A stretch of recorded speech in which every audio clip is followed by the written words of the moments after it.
بسم اللہ الرحمن الرحیم۔ السلام علیکم ورحمۃ اللہ وبرکاتہ۔ ایک بھائی نے سوال کیا ہے کہ قاری صاحب کیا قرض لے کر قربانی کرنا جائز ہے یا نہیں، اس کے بارے میں حکم شرع کیا ہے، شریعت مطہرہ میں کیا حکم ہے، اس اہم مسئلے پر روشنی ڈال دیں۔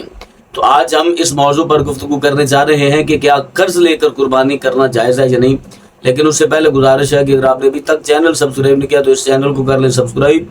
اور بیل آئیکن کو دبا لیں تاکہ اس طرح کی لیٹسٹ اور نئی سے نئی ویڈیوز آپ تک بآسانی اور بر وقت پہنچ سکیں۔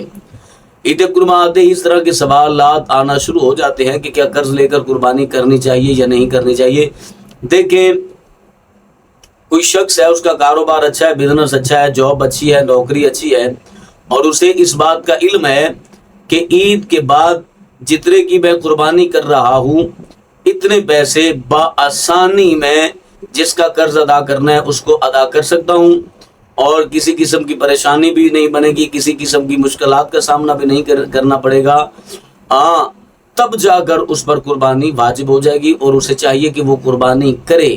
ایسا نہ ہو کہ اسے عذر بنا کر اپنے آپ کو قربانی سے بچانے اور جان چھڑانے کی کوشش کرے، نہیں، بلکہ اسے چاہیے کہ وہ قرض لے کر، کیونکہ اسے پتہ ہے کہ مجھے بزنس میں، میرے کاروبار میں اتنی پروفٹ آ جائے گی کہ میں بآسانی اس کو ادا کر سکتا ہوں، جب میری سیلری آ جائے گی تو میں بآسانی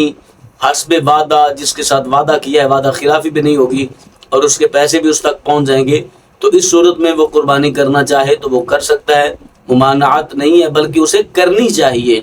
یہ موقع سال میں ایک مرتبہ ہی ملتا ہے، تو اس موقع سے فائدہ اٹھا لینا چاہیے۔ تو مجھے امید ہے کہ آپ کو اس مسئلے کی سمجھ آ گئی ہوگی۔ اپنا اپنی فیملی کا بہت سارا خیال کیجیے گا۔ اللہ نے کے پاس